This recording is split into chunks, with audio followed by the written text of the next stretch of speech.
Hello, my name is Rumi and welcome to Pop Theory, the show where we analyze pop music. This episode is about how arguably all modern pop music sort of sounds the same. In this episode, when I say pop music, I mean best-selling pop music like Taylor Swift and Rihanna and Katy Perry. If you write pop music into Google, all of the auto suggestions are really negative. It's clear to see that a distaste for pop music is widespread on the internet, and one of the most common arguments is that all of it sounds the same. And that might actually be sort of true. Let's take a look at some reasons why pop music may be getting less diverse. Reason 1. Record companies need to minimize risks. The way big record companies record and promote music isn't cheap. According to IFPI, an organization that represents the recording industry, breaking a new artist in a new major territory may cost anywhere between $500,000 and $2 million.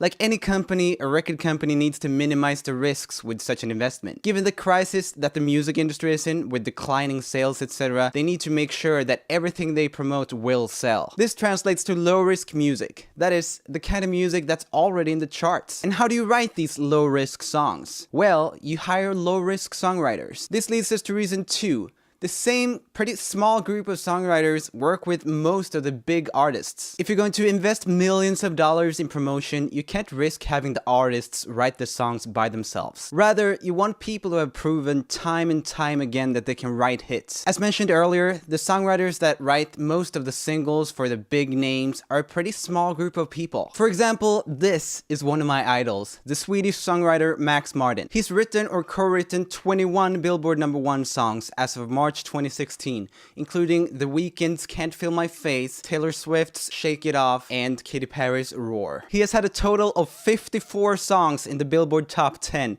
none of which he has sung himself. As much as I love Max's songs, songwriters like him arguably play a huge role in making pop music sound the same. You may think that you're listening to singles from Ariana Grande, Ellie Goulding, or Maroon 5, but in reality, you're listening to the musical language and productions of Max Martin and other expert songwriters. Reason 3. Feedback loops. Humans are drawn to familiarity. If something sounds similar to what you've heard before, you're more likely to enjoy it, at least initially. This is a fact of life for everyone in the music industry. Same sells, and it's not anyone's fault. However, this has led to a pretty depressing culture of songwriters almost copying melodies, structure, and productions in order to play off of familiarity. The conformity of the music in the charts also leads new songwriters and artists to believe that the only thing that works in the pop industry is this low-risk music. That, in turn, makes those new musicians pick up these low-risk musical choices, further perpetuating the stagnating diversity in top 40 music. To summarize, I believe that there is reason to believe that pop music is getting less varied. So what can we consumers do if you want more diverse music in the mainstream? First off, the online space, like what you're in right now, is filled with a plethora of different music. When you find something you really like, make sure to support it. You can do this socially by telling your friends about it and sharing on social media, and financially by buying music, shirts, or supporting the artist on Patreon. This will give those artists the funds and momentum they need to either build their own way to promote their music to the masses or to get picked up by one of the existing players in the music industry. Thank you for watching, and I'll see you next time.